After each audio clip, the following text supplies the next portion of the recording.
So today's update isn't as critical as yesterday's, like with the big explosion and that sort of thing, but there's a lot of little critical updates that you want to be aware of just stories that are going on that you want to understand in order to make sense and have context in the war in Ukraine. My name is Gerdes. I'm just a professor trying to provide context in the war in Ukraine. We'll start here. 1,130 Russians off the battlefield, 14 tanks, 13 armored fighting vehicles, 23 artillery systems, 55 vehicles and fuel tanks. If we look at Andrew Perpetua's list, it's about 2 to 1 today. So that's a better day than it's very rare that I see the lopsidedness where Ukraine has lost more than Russia in a given day, like we saw just the other day. Okay, Ukraine Air Force reported a combined Shahed missile attack overnight. None of the S-300, 400 ballistic missiles were shot down. There's 3 of those. 1 cruise missile was shot down. 42 of 42 Shahed drones were shot down. Ukraine intercepts all 42 drones. Other Russian attacks kill 4, injure 20 civilians.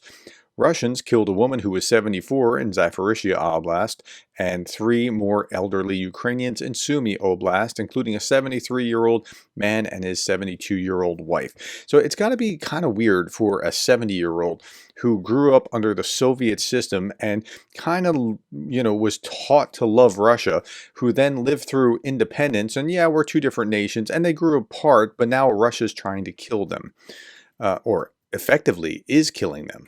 Okay, the ammunition warehouse in Toropets, Tver region in Russia, I'm still trying to pronounce that, has been turned into volcanic region. Okay, so that's just the title here. It's not still on fire or anything. This is what we saw yesterday, but the Toropets, let's talk about this. According to Russian state-controlled media, quote, smells of soot, but otherwise everything is fine, or everything is calm. Yeah, sure it is. That's why glass is shot out of, for however many kilometers wide.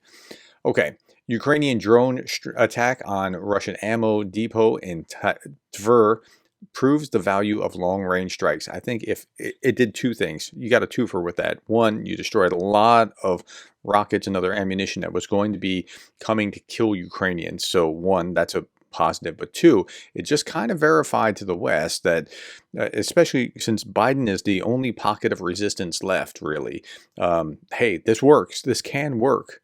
Okay. I thought this was interesting. Russian town in Toropets that is now the scene of a munitions depot explosion that could be seen from space this morning just had its municipal district website changed to feature a photo of Budanov. So that is some serious trolling. Okay, let's shift our attention over to Kursk. Defense forces of Ukraine have halted the counteroffensive by the Russian army in Kursk. I think that seems to be what has happened here. The Kremlin aimed for a 5-to-1 troop ratio for its counteroffensive in the Kursk region, and Zelensky was even saying there's going to be 60,000 troops there. If there aren't already 60,000, that's the intelligence of what was supposed to be happening. But this total might not be met yet. Currently, around 37,000 Russian troops are in the area. The objective is to expel Ukrainian troops from the Kursk region by October 15th and establish a buffer zone along the border with Russia by October 30th. I wouldn't worry so much about the dates because about 2 weeks ago, they were supposed to be expelled in 2 weeks. So that it is what it is. Russian troops continue to surrender. There are more POWs that have been bagged. That's great. That can add to the exchange. In Kursk, a Russian father of 4, was tortured by Russians with electric shocks in Russia, forced to become a snitch because he filmed a video outside the FSB building. He happened to just be drunk and thought it was funny to make a video near the FSB building and commented on it out of sheer stupidity in order to send it to a friend. That's all that he did. So now he has to become a snitch for the FSB. He was then arrested for 14 days for disobeying the police, and after the end of his sentence, he was sent to take a polygraph test and was offered, as he himself understood it, to become a snitch and provide information about his acquaintances who had emigrated. According to him, if he refused to cooperate, he was threatened with carousel arrests until he agreed. So, yeah. So the incentive to love Russia may not be as powerful as you would might think if you were there. Okay, Russian forces reportedly continued to advance southeast. Let's turn our attention to Pokrovsk, southeast of Pokrovsk, but did not make any confirmed advances in the Pokrovsk direction. So Pokrovsk's over here, and its sister city is out this way, and they're trying to move here. So they're just like, it looks like they're just trying to build the salient. They're making these slight advances here, but they don't have the time to do that. General winter is coming, so again, here's Pokrovsk, and they're getting some traction here and here, but they really need to be moving toward Pokrovsk in a meaningful way. So I don't think they're going to. I used to think, wow, Pokrovsk is toast, and they're going to take it before winter. I'm not so sure that that's actually going to happen anymore. Okay, on 16 September, this is the British Defense Intelligence update. On 16 September 2024, Russian President Putin signed a decree to increase the size of the Russian military with an additional 180,000 personnel to 1.5 million, up from 1.3 something million.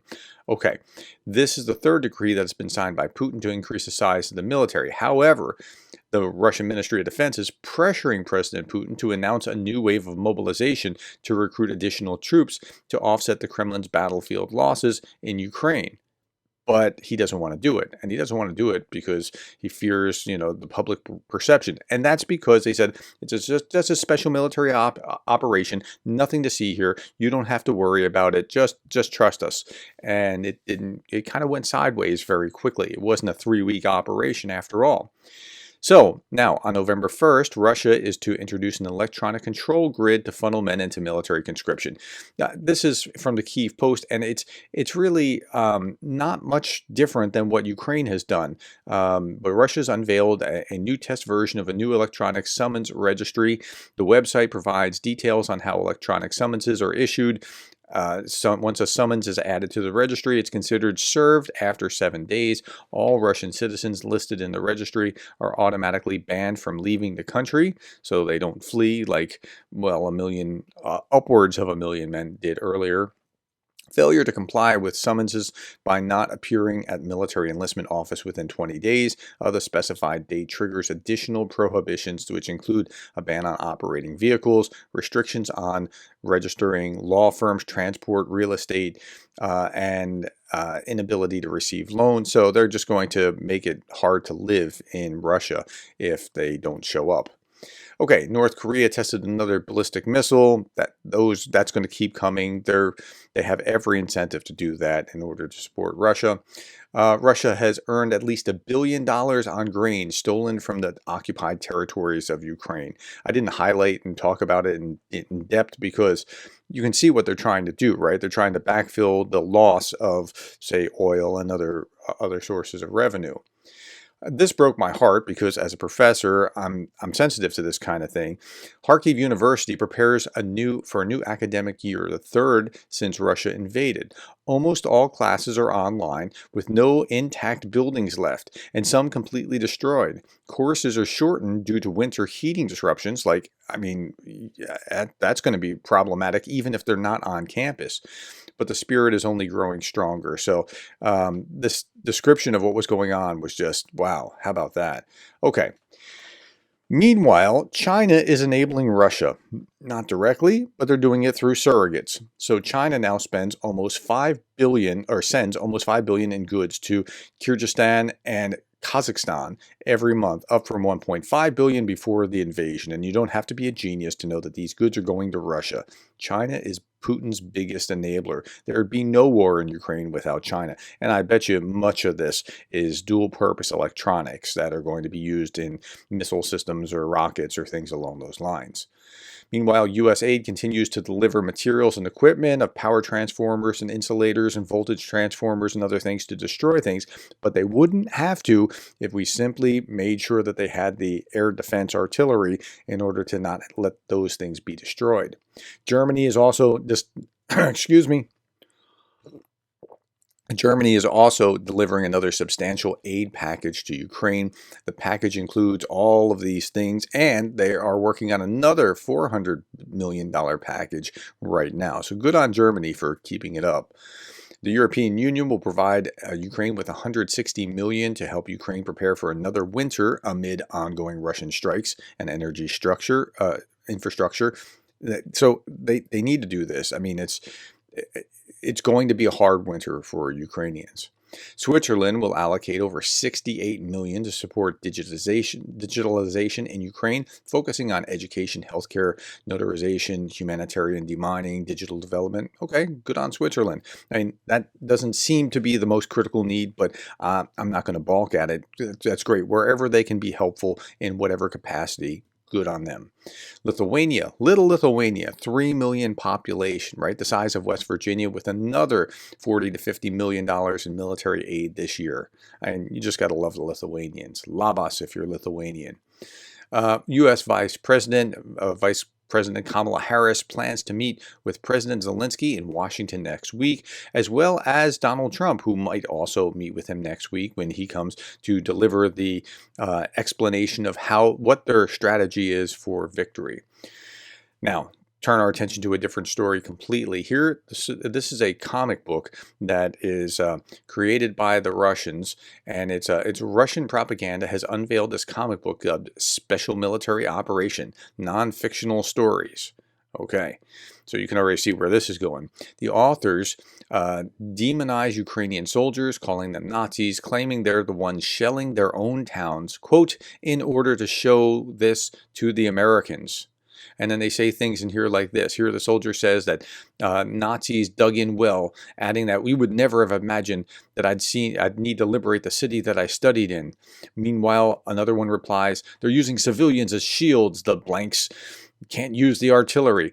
But, you know, the fascinating thing about this is they don't care, and they use artillery, and they were killing 73 and 74-year-old innocent elderly people as they slept in their homes overnight.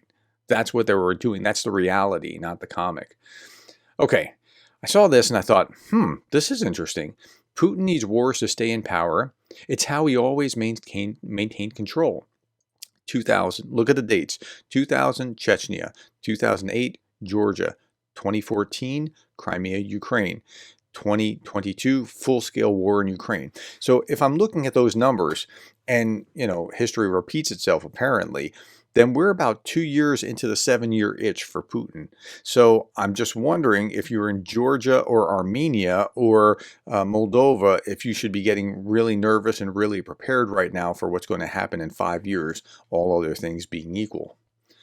Okay, you know about the phones in not phones, the pagers and the walkie-talkies blowing up in Palestine. Well, they're now freaked out about any electronic devices. It's reported that residents of Lebanon are now afraid to use gadgets, including intercoms, after mass explosions because they don't know what could be booby-trapped. Okay, last couple of things. I showed this yesterday.